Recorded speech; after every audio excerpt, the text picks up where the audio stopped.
Flying east on Route 25A, we are approaching the promontory of Sacred Paw and the summit site. From there, great treetop views are found in all directions.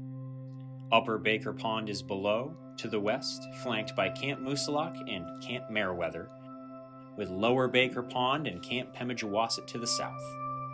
These 1904 to 1908 New Hampshire camps have helped keep this land undeveloped. With 1.51 acres in Orford, New Hampshire, and 7.33 acres in Wentworth, New Hampshire, this property is subject to a conservation easement held by the Upper Valley Land Trust. 7.4-acre summit site is ideal for an off-the-grid, net-zero energy residence with wind and solar electricity generation, a geothermal heating and cooling system, and a backup battery installation. The opportunity exists to obtain most food requirements with a small farm, winter greenhouse, summer garden, and a few chickens, goats, etc., in addition to hunting and gathering berries, mushrooms, and other edibles. We drop down now from the summit to Bear Run, one of 3 roads serving the summit site. It dips down into an area with numerous springs, thick forest, and stone walls. We turn at Tall Trees Crossing, with more springs and a magnificent ledge rising up on the right, with its own forest and ecosystem on the flattened top. This road, Moose Run, is one of several ski trails on the property amidst a forest of mixed northern hardwoods, such as red oak, birch, ironwood, beech, maple, and softwoods such as white pine, red spruce, balsam fir, and hemlock. Several forest footpaths intersect the property. Continuing downhill, we are approaching Charlie's Pond, a waterhole for wildlife fed by a spring flowing over moss-covered rocks. Below the pond, looking west, is a steep area of caves and ledges, great for kids and adults who like to climb, and natural communities of flora and mushrooms. Further up Moose Run, one can make out the footpath going down to the nearby Appalachian Trail, where we turn right to hike to Maine or left to Georgia.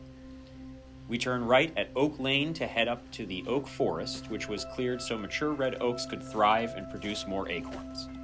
The clearing is mowed annually in the fall to produce new spring growth for upland birds such as turkey and grouse, allowing their young to feed on the tender sprouts and insects they harbor.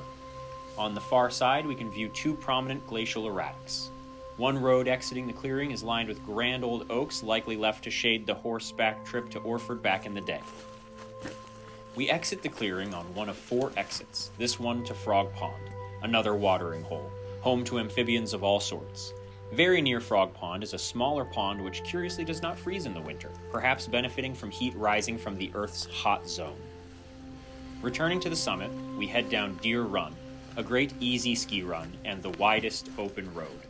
Towards the bottom, we pass stone walls undisturbed for 240 years. These walls are found throughout the property and remain as a testament to the early inhabitants. We now approach the trout pond, which is spring-fed and 20 feet or so deep. It is annually stocked with brook or rainbow trout. Plantings around the pond include witch hazel, chokeberry, cranberry, elderberry, cherry, and crabapple, to name a few. A rock dock and rock gardens adorn 2 ends of the pond. A granite bench offers a place to meditate or simply watch the red-winged blackbirds nesting in the cattails or the frogs serenading you in season.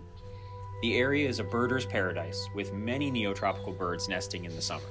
On the north side of the pond is a fire pit made with large rocks from the site. Straight ahead, we see the split-level carriage house, used by earlier settlers for horses below and hay above, and later it was an artist's studio. The orchard below grows a variety of apple, pear, plum trees, and hawthorns, lined with sugar maple trees to tap for syrup. To the east is the stunning blueberry field, with an all-year brook running along its eastern border. The field and woods are maintained as early successional habitat for woodcock, turkey, deer, fox, bobcat, and many bird species. The field is mowed every fall, alternating between blueberry patches so blueberries produce every year, barring late spring freeze. Leaving the blueberry field, we depart to fly over the immediate neighborhood.